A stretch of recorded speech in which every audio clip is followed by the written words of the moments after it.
శ్రీ గురుభ్యో నమ. ఓం శ్రీ మాత్రే నమ. కాలసర్పయోగం అంటే రాహుకేతువులతో ఏర్పడేదే దాన్ని కాలసర్పయోగం అంటారు. అంటే అగ్రభాగంలో రాహు, అధోభాగంలో కేతువు ఉంటే దాన్ని కాలసర్పయోగ దోషం అంటారు. అది రాహుకేతుల మధ్యలో సప్తగ్రహాలన్నీ కూడా బంధించబడి ఉండి అగ్రభాగంలో రాహు, అధోభాగంలో కేతువు, లేక అధోభాగంలో రాహు, అగ్రభాగంలో కేతు ఉంటే కూడా దీన్ని కాలసర్పయోగం అంటారు. కాలసర్పయోగంలో 12 రకాల కాలసర్పయోగ దోషాలు ఉంటాయి. సవ్యకాల సర్పదోషము, అపసవ్యకాల సర్పదోషము, అదృశ్య గోళార్ధ కాలసర్పయోగం, అన్య అదృశ్య గోళార్ధ కాలసర్పయోగ దోషాలు లాంటివి చాలా ఉంటాయి. ఈ కాలసర్పయోగంలో ప్రధానంగా 12 రకాలు చెప్పబడింది. ఆ 12 రకాల్లో ఎవరైతే జాతకపరంగా ఈ 12 కాలసర్పయోగాలు వల్ల ఎలాంటి ఫలితాలు జరగబోతున్నాయి, ఎలాంటి దుష్ఫలితాలు, ఎలాంటి సుఫలితాలు జరగబోతున్నాయో తెలుసుకోవాలి. ఎందుకంటే నేను కాలసర్పయోగం అనే పుస్తకం నేనే రాశాను. ఇక్కడ రాజమండ్రి మోహన్ పబ్లికేషన్ వాళ్ళకి అతిపెద్ద గ్రంథం కాలసర్పయోగ చంద్రిక.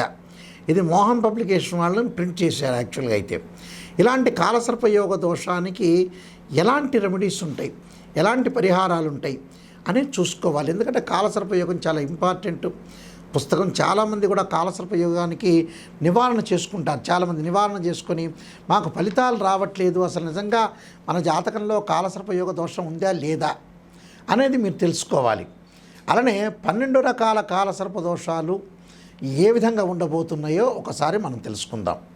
శంఖపాల కాలసర్పయోగ దోషం. శంఖపాల కాలసర్ప దోషం అంటే ఏంటంటే చతుర్థ స్థానం రాహు ఉండి అలానే దశమ స్థానంలో కేతు ఉంటాడు.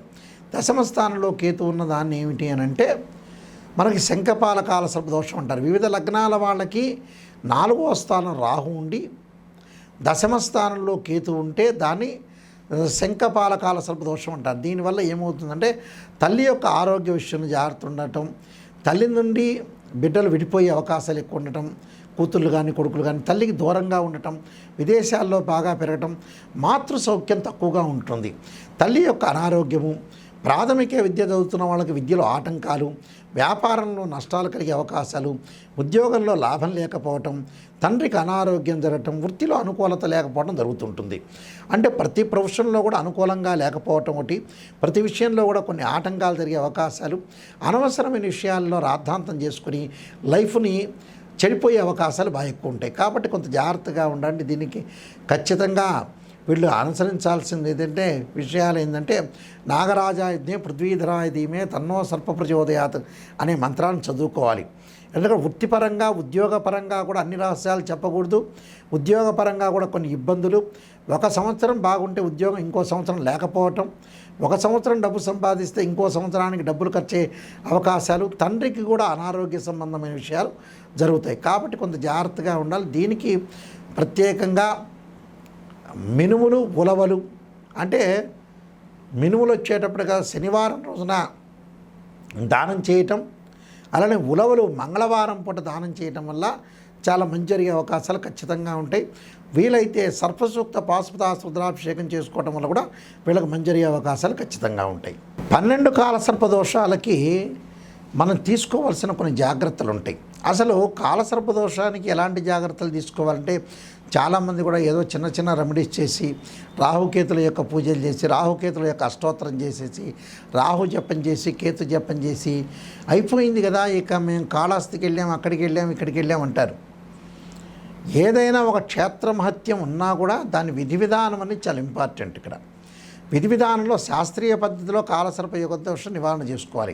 ఉదాహరణకి మనకు అనంత కాలసర్ప దోషము, కుళిక, వాసుకి, అలానే శంఖపాల ఇలాంటి కాలసర్ప దోషాలు ఉంటాయి. పద్మ, మహాపద్మ కాలసర్ప దోషాలని 12 కాలసర్ప దోషాలు ఉంటాయి.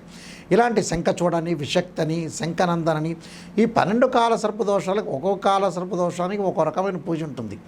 సహజంగా ఏమిటంటే నవనాగమండల పూజ, అష్టనాగమండల పూజ, 12 నాగమండల పూజ, సర్పసూక్త పాశుపతాస్త్రాభిషేకం, 10 శివలింగాలతో అభిషేకం చేయటం అనేది ఒకటి ఉంటుంది.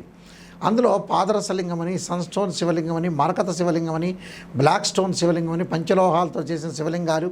ఈ కాలసర్ప దోష నివారణ కూడా 35 నిమిషాల సంకల్పం ఉంటుంది మేము చెప్పేది. అంటే జన్మవశాత్, నామవశాత్, గోచారవశాత్, భావవశాత్ అని రకరకాల శాపాలు, రకరకాల దోషాలు తొలగటానికి కూడా ఈ కాలసర్ప దోష పూజ ఏ విధంగా చేస్తారనేది, ఒక్కొక్క కాలసర్ప దోషానికి ఒక్కొక్క నివారణ అనేది ఉంటుంది. ఆ నివారణ మనం చేసుకున్నాం అనుకోండి, ఖచ్చితంగా సక్సెస్ అవుతారు. కానీ ఒక జాతకాన్ని డివిజనబుల్ చార్ట్ని మనం పరిశీలన చేసేటప్పుడు రాశిచక్రంలో ప్రతి వాళ్ళకి కాలసర్ప దోషం ఉండదు.